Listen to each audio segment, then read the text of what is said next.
Hello, you are listening to the Natural Healing Show for UK Health Radio.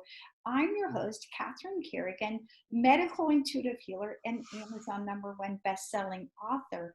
You can find out more about me and my work at catherinecarrigan.com and unlimitedenergynow.com. Our guest today is the wonderful Meghan Olsgard.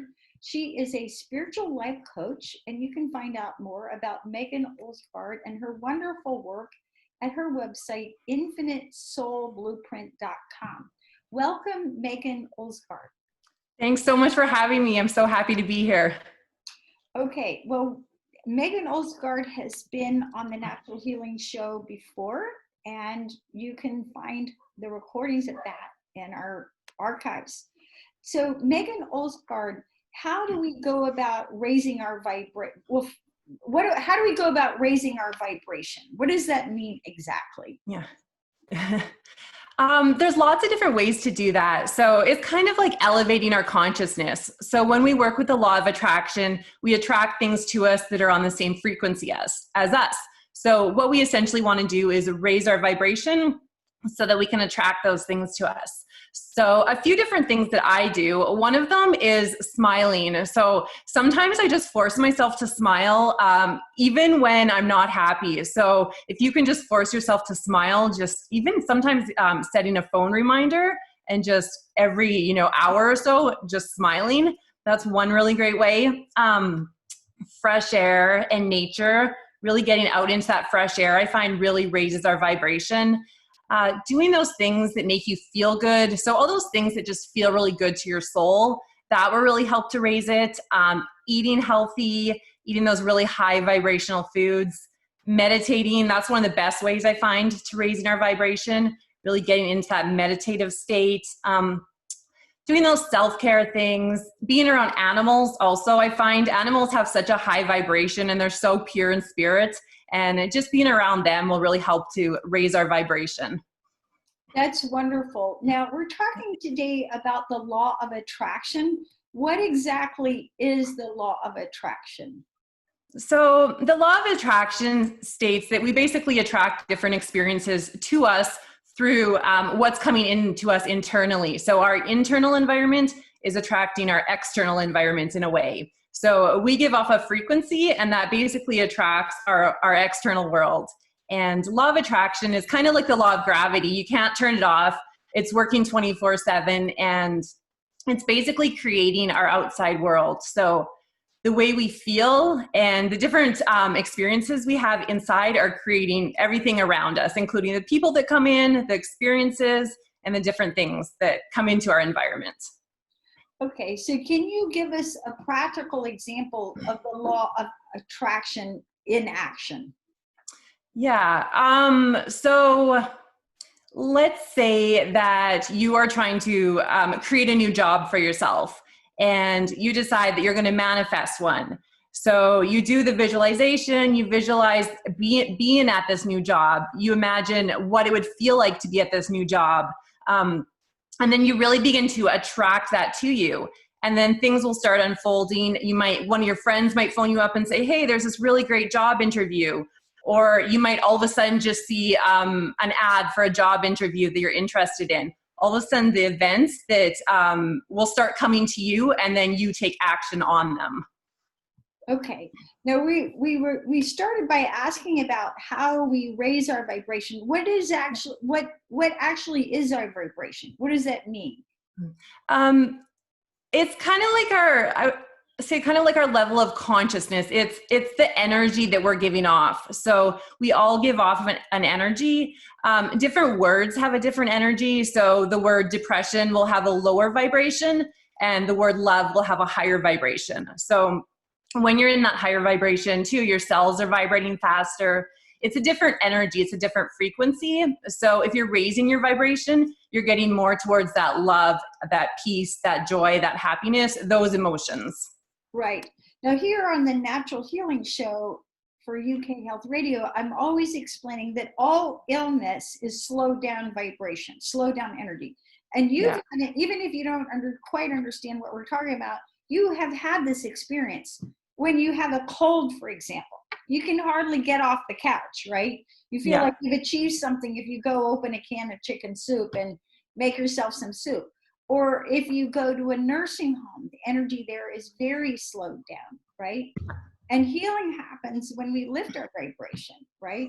Which Yeah. means surrounding yourself with high vibration things, whether it's high frequency foods such as juices or smoothies, or a beautiful orchid like I have in my healing room, or an organic garden, right? Or Yeah. love and kindness, right? Yeah. Okay. So Yeah, I completely agree with that.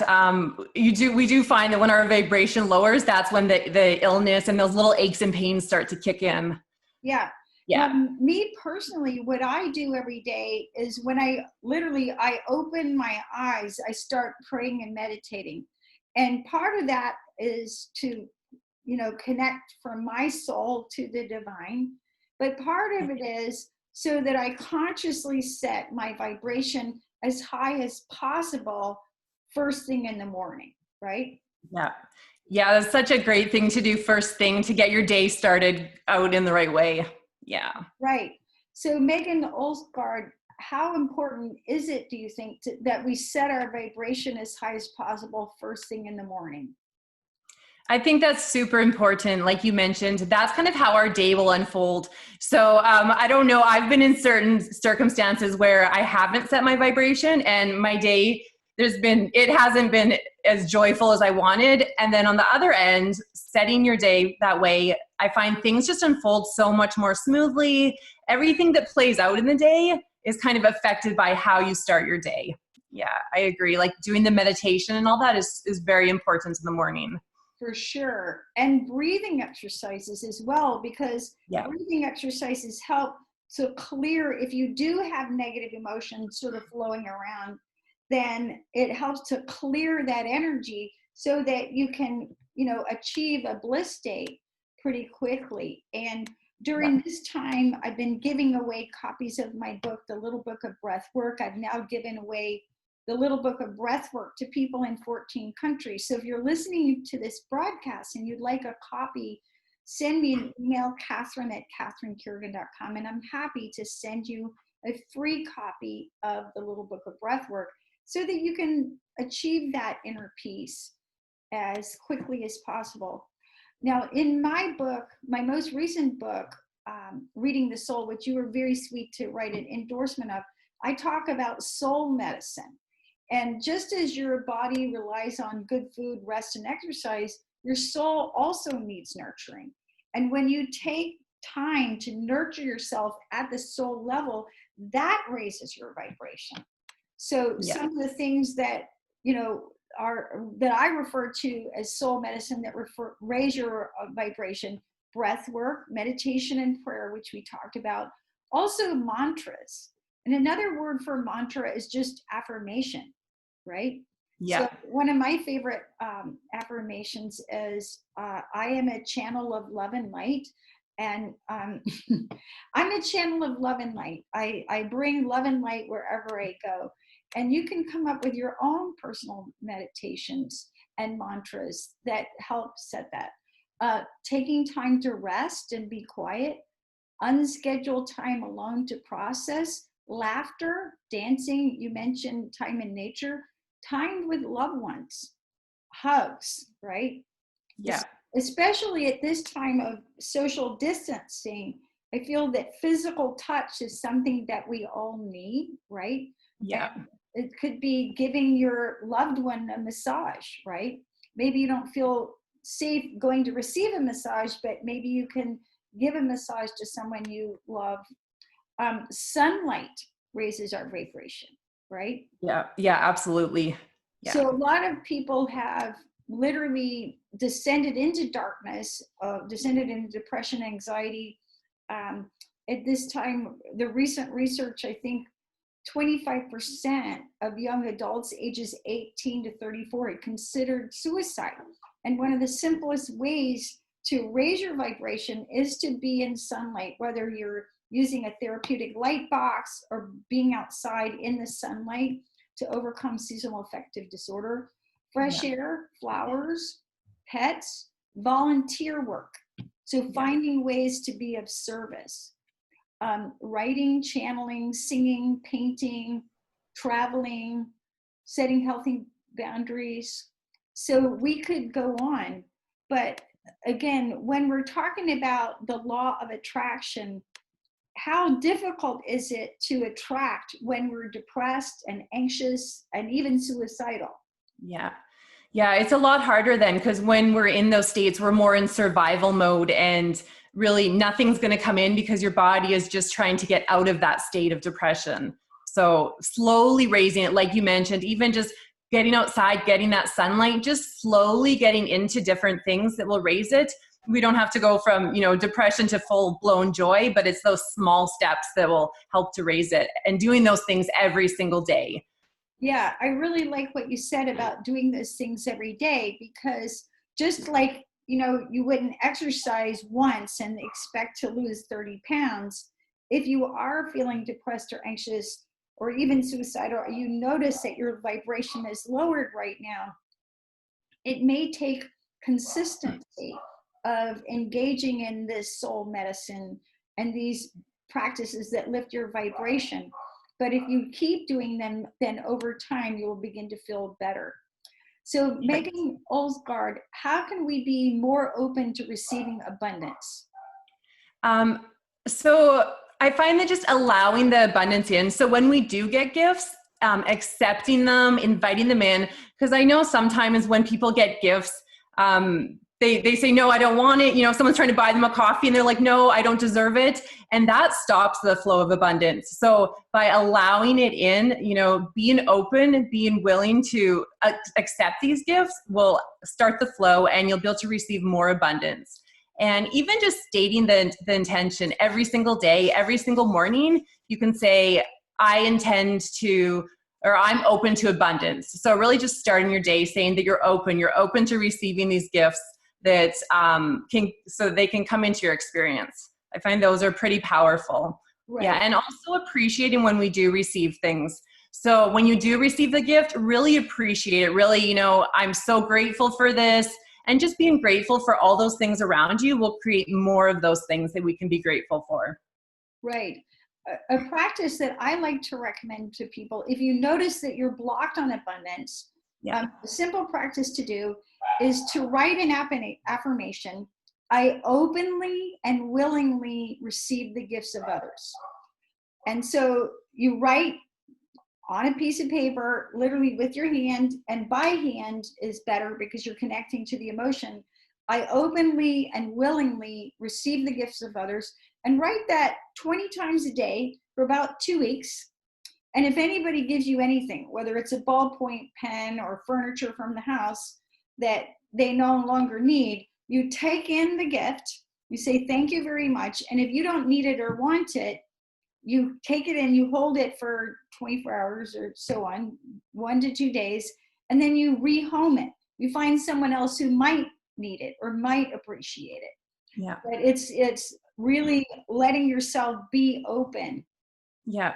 I love that. And I love that even passing it along to someone else, because it's really keeping the flow of abundance going. It's saying, I'm willing to accept things, but I'm also willing to give, which helps us to receive more. Because when we're willing to give, it's like showing that we have enough, right? We have enough. So yeah, I love that. It's a tradition among healers, for example, with crystals. So let's say you've been using a crystal for some time, and then you notice, gosh, I haven't used this crystal. Then you're supposed to actually give it to others.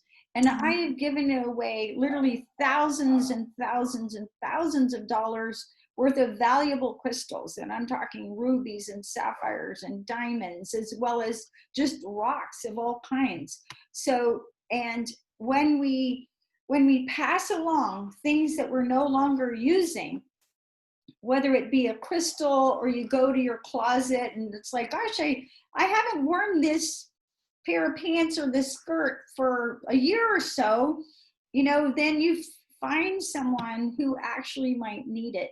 I remember a couple of years ago, I noticed that I had all these beautiful shoes, but they weren't feeling so comfortable on my feet. And I found a woman who was very fashion conscious, and she was about 30 years younger than me and the same size shoe. And I was like, okay, here are all these shoes. So by practicing consciously receiving and consciously giving, right, that helps to open up, right? Yeah. Right? Yeah, I completely agree. Keeps that energy flowing. For sure, because Yeah. it is a flow of energy, right? Yeah. Versus when we hold on to things too tightly, then you're just affirming scarcity, right? Yeah, absolutely. You're saying there's not enough, so I'm going to hang on to my stuff as tightly as I can. Yeah. Yeah. Yeah. And a real good thing to do is if you notice you're hoarding, whether it's like, I haven't worn these clothes in a while, or I haven't used this crystal in a while, then, have the courage to, literally give things away. And you'll notice that abundance opens back up. So Meghan Olsgard, we all have different ways of clearing limiting beliefs. How do you let go of limiting beliefs that may be holding you back? Yeah, I found a few things useful. One of them was hypnotherapy. Really, it helps to tap into those things that may have come from childhood, even possibly past lives. Helps you to release some of those limiting beliefs that might be holding you back, to see where they're coming from so that you can release them. So I found that a super powerful one. Just doing the meditations to help clear them as well. So you can do those yourself. You don't have to go to someone else. Doing the affirmations. So really replacing those limiting beliefs with the empowering ones every single day. And if you can say those every single day, you will eventually start to believe them. They'll basically become your new belief system. So that'll help to release those ones that aren't serving you and create those new ones. Also hanging around with empowering people. So people that are, abundance oriented, that, have that mindset, the ones that lift you up and empower you. I find those are all great ways to kind of get rid of those limiting beliefs. Right. And you and I both, as healers, clear limiting beliefs. And I know I'll go back and I'll find, what are the ages did this belief start? And also, did it come from you? A lot of times we get programmed as children before the age of 5. A lot of your belief system you took on before you were 5, before your frontal lobes were developed, right? And then we can also pick up beliefs from society at large. And I agree with everything you said, Meghan Olsgard. But another thing that I think that is really important, in addition to using the affirmations, is to ask yourself, what action can I take to move me forward about this new belief?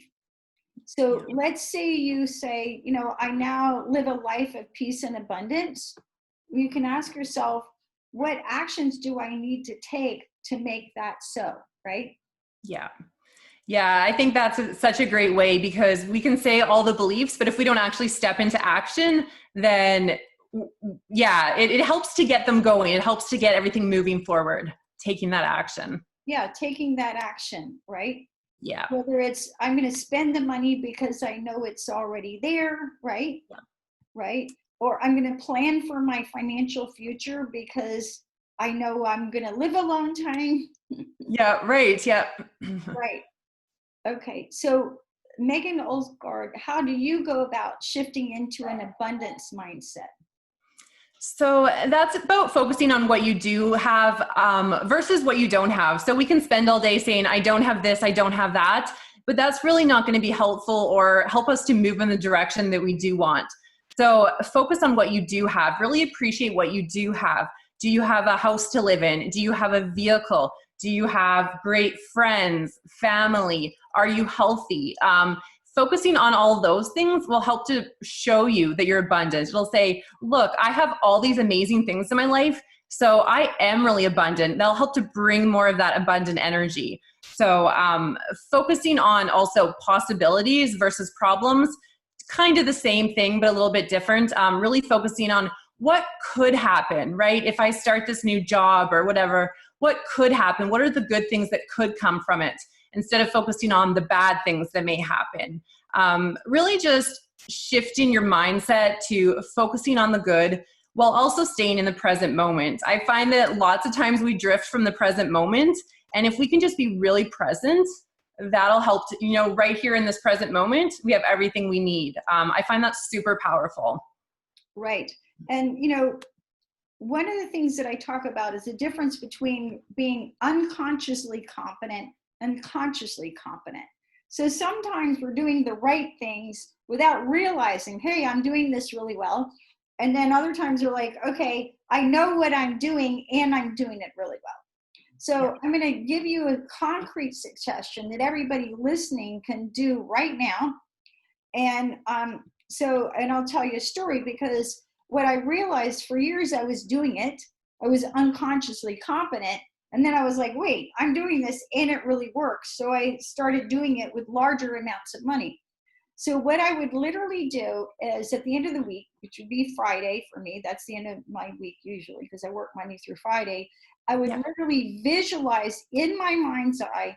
I would see my QuickBooks because I keep all my accounting in QuickBooks, both personal and business. And I would see a certain amount of money in my business QuickBooks at the end of the week. So you know how it's like, all right, your account balance is X. So I would visualize that at the end of the day, Friday, I would have X amount of dollars in my business account.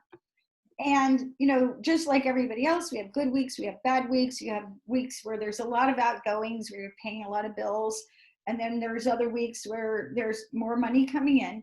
And it works like a charm. And after a while, I was like, wow, this really works. So then what I started doing was that I started holding in my mind's eye the amount of money that I wanted to see in my investment account. Now, I'm very proud of myself. I'm a single woman, 61, author of 10 books, no debt, absolutely zero debt. And I've saved money. Lots of people make more money than me, but I'm wise about how I handle the money. And so once I realized that I could consciously visualize how much money I wanted to create in my business account, then I started doing it with larger amounts into my Morgan Stanley account. So Morgan Stanley, every month they send me a printout of, your total amount of investments is X. So what I would do is I would visualize by the end of the year, I want to see this number on the statement. And I would literally visualize that number in all of its details. So just like you literally see it as clearly as possible in your mind's eye. And I do that every year, and it works like a charm. Last year, my accounts exceeded what I visualized by $2,000. Wow. And I'm on track for this year. Yeah. So it's literally how you create a lot of money. Esther Hicks of Abraham Hicks, she said that you focus on, one of her suggestions is to, in your mind's eye, you visualize a lot of money for about 17 seconds. And what she says, the amount of time that you need to focus and see in your mind's eye is 17 seconds. So start with your accounts, whether it's personal or business, how much you want to see. And then once you get that going, focus on, the amount that you want to save in your savings investments. And you may be pleasantly surprised, right? Yeah. Yeah, that's amazing. And I find that because, so many of us focus on, what don't we have, but focusing on where you're going, what you want to have. That's amazing. And holding that focus. Right. I find it's also great every single day to write down what you want in the present. So say if you want to make monthly or daily or yearly, and just write, I have this amount of money, and that will help also to ingrain it into your subconscious and help to bring it closer to you. Right. And, I'll put this in, where the rubber meets the road. So this year, as many of you may know, the stock market did a major nosedive. I mean, it was just cataclysmic, towards the end of March. But I didn't focus. I was like, you know what? I'm not even going to look at my investment account while it's down. I don't need to sit there every day and look at the numbers going down, down, down. I kept holding in mind where I want it to be at the end of the year. And I also invested money when the market was down, which of course is one of the principles of investing: buy low, sell high. But the point is that I do not focus on losses. All right. There is no loss in divine mind, right? Just focus on where you want to be, right? Yeah. And keep seeing how you want things to be, not how you don't want them to be, right? Yeah. Yeah, absolutely. And holding that focus, I find then that's when we'll get that like inspirational action. So then we might get some of those actions to take that will help to bring us what we want. Yeah. I mean, I put a significant amount of money in the market while it was down, which turned out to be a very wise move at the end of the day. Now, many people feel unworthy of abundance. Yeah. And feeling, so whether it's I'm not good enough, my family's not good enough, or, that whole not good enough thing. And personally, as a medical intuitive healer and 27 years experience in natural healing, I personally believe that everybody needs a healing on, I am good enough.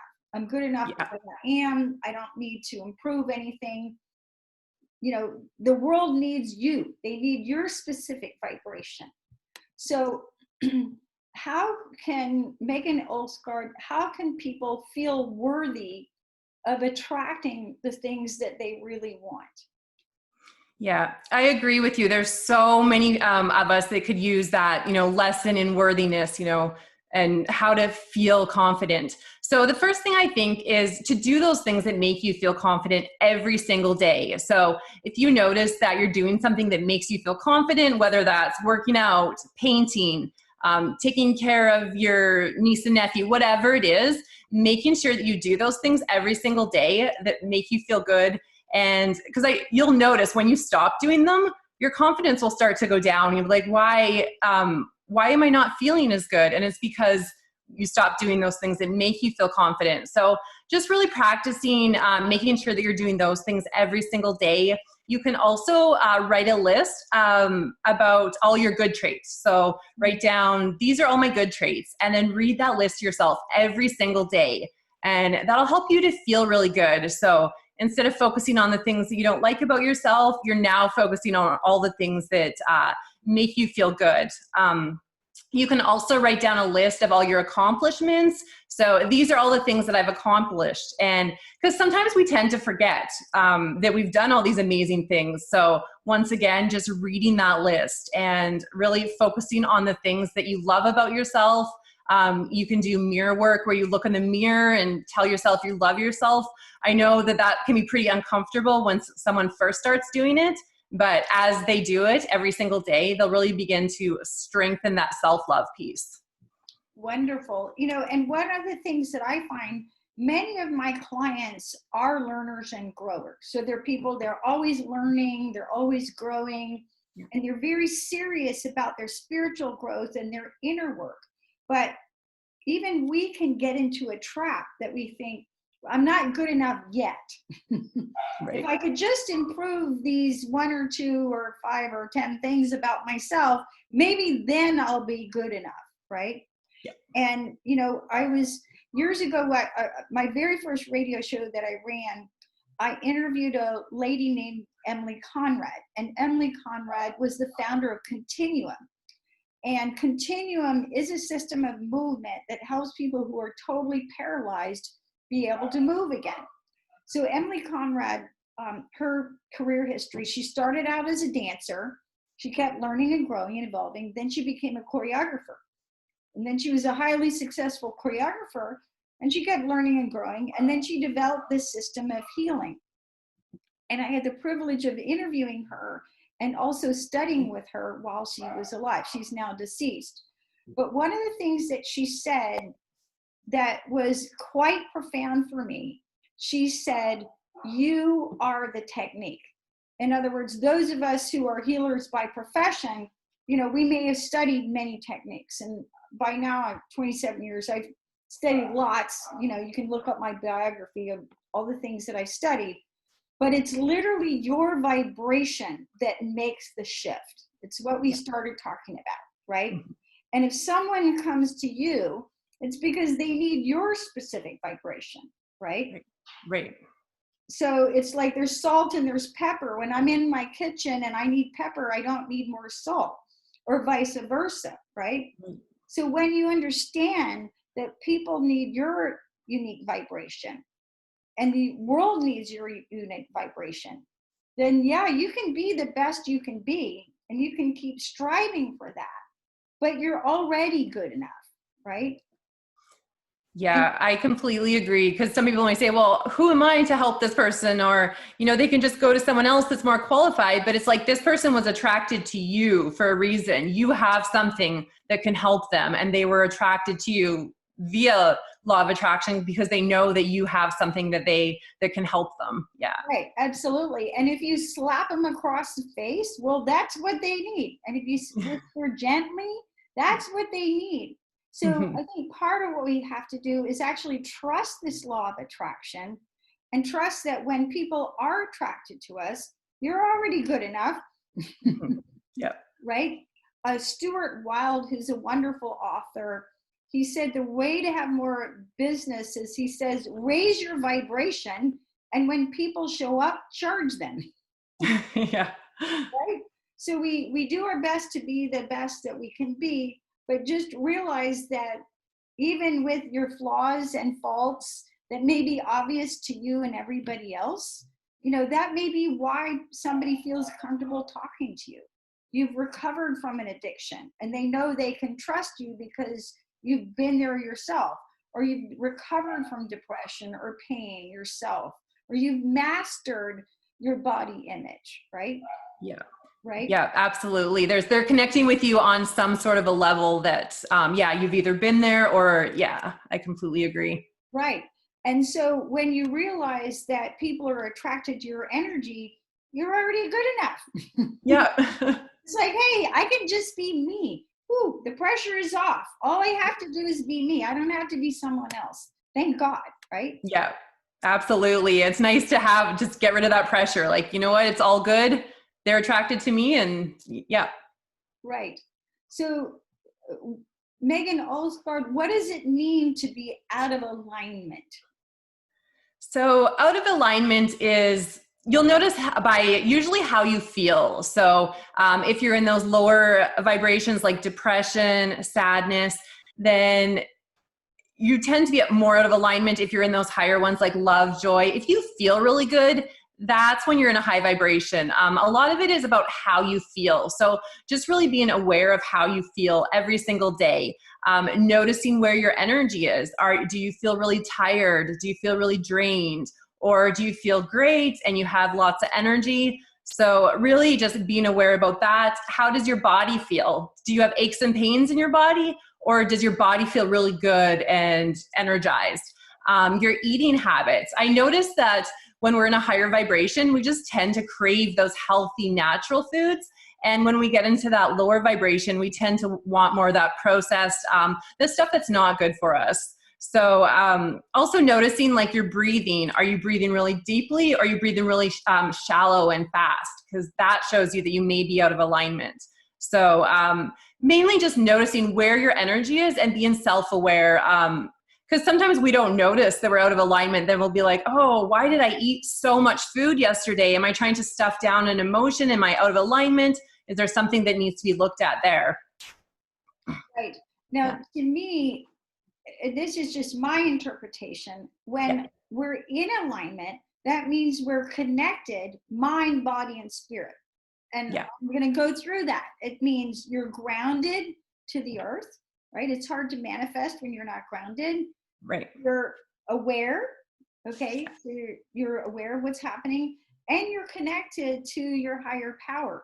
So that's three aspects: mind, body, and spirit. So that to me is what it means to be in alignment, right? And one of the ways I think that we can easily tell when we're out of alignment is when your shadow is in charge. So what is exactly your shadow? Your shadow is an unfortunate aspect of your ego. If you're thinking you're not good enough or feeling not good enough, your shadow's in charge, right? Yeah. But your shadow will typically have a story, right? and your mind is going to be going into a story about, why this doesn't work out, the world sucks, whatever, life sucks, and then you die. So Yes. when you notice you're going into a negative story, your shadow's in charge. And I've written at length about, how to get your shadow out of the way. So you can either allow this negative aspect of your ego to be in charge, or you can allow your higher self to be in charge. And your higher self is always attuned to that which leads you to your higher good. And when you allow your higher self to be in charge, you're going to feel synchronicity. And, personally, one of the ways that I get myself in alignment every day and throughout the day is by repeating the Lord's Prayer. Now, I've said the Lord's Prayer enough times that I actually know the words. So, but when I can see the Lord's Prayer from beginning to end without stumbling over the words, then inside of myself, then I know I'm in alignment. If I start saying the Lord's Prayer and then my mind goes off to this or that problem, then I know I'm not in alignment. And what I do is I simply repeat that prayer until it flows all the way through, and then I know I'm totally connected. Yeah. So, Meghan Olsgard, how do you keep yourself in alignment? By doing that, I notice when I'm very aware of when I'm out of alignment, and then I'll do those things like the meditation, getting fresh air, going outside in nature. And I try and really connect with my soul earlier than later. Like I said, as soon as I notice, because I find if I don't take action, if I don't do something to change my vibration, then it'll just get worse and worse. So really noticing when it's happening and then taking the steps to do it sooner rather than later. Yeah.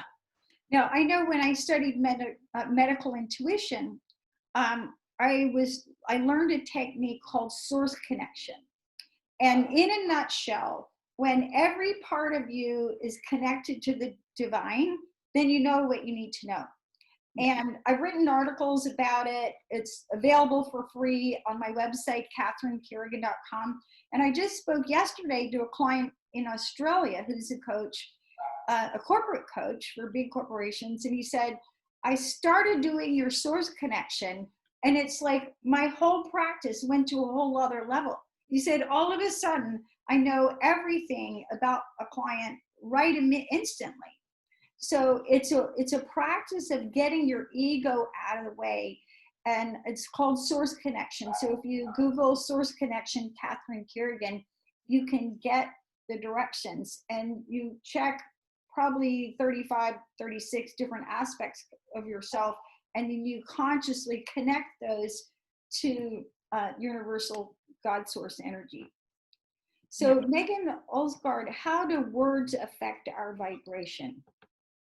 So words carry a frequency, and I did this fun little experiment a while ago called the rice experiment because I wanted to test law of attraction a little bit.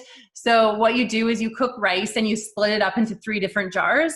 One of the jars I labeled love, the other one ignore, and the other one hate. So what I did for 50 days was the ignore one, I just left it completely alone.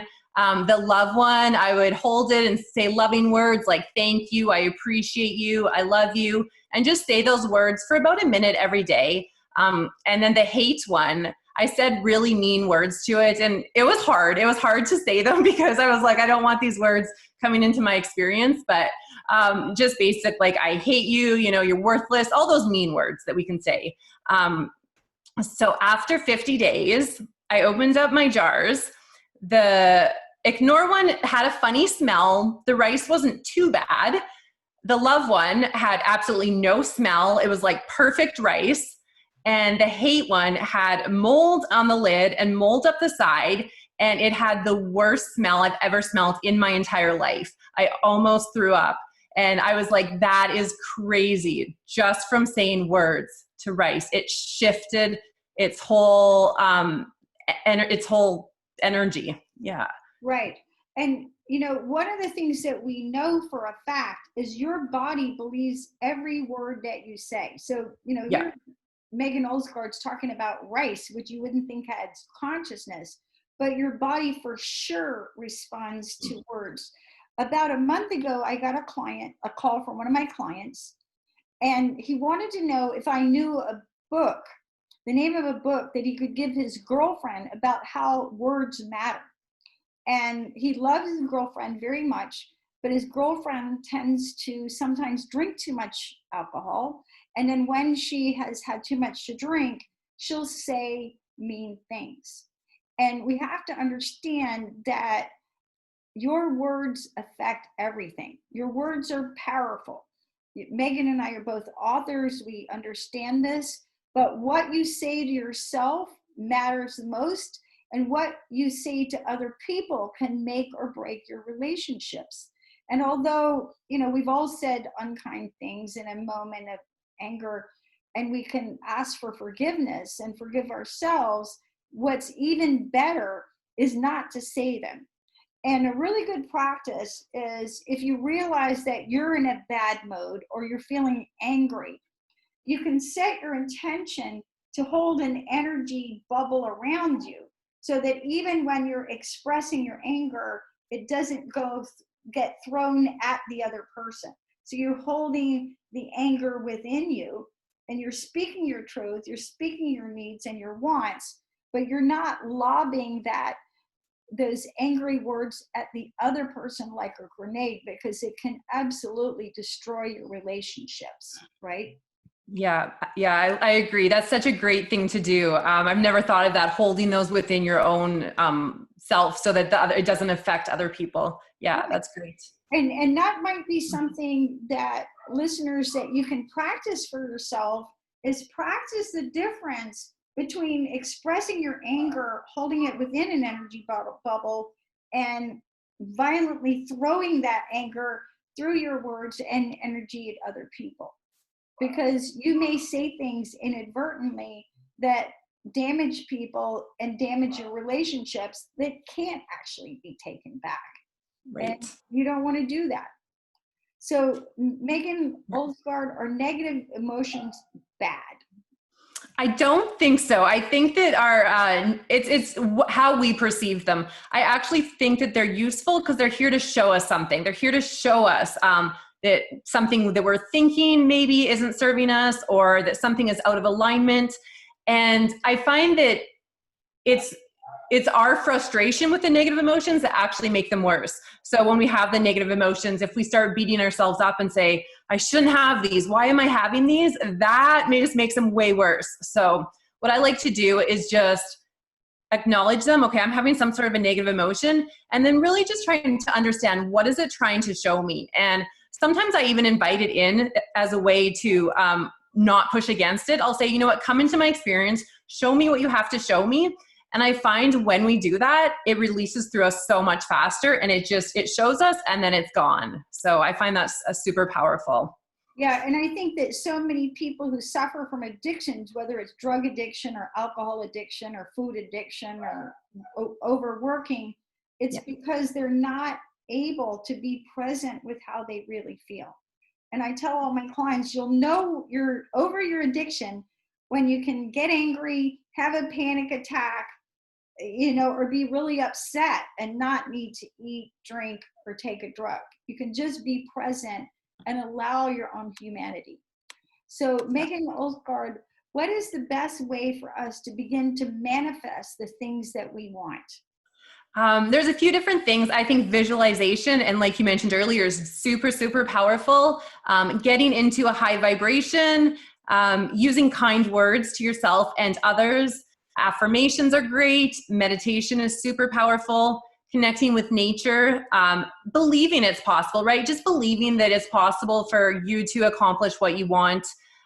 Doing those self-care things, just making sure every day you're doing them, whether it's a bubble bath, taking your pet out for a walk, or, whatever those self-care things are for you. Vision boards are really great. Journaling is another great thing. You can journal what you want. You can write in present tense, today is, I did this. Write your life like you want it to be. I actually heard of someone who, a guy who started to journal his life, and the first month, nothing changed. Like, he's journaling his ideal life. Second month, nothing changed.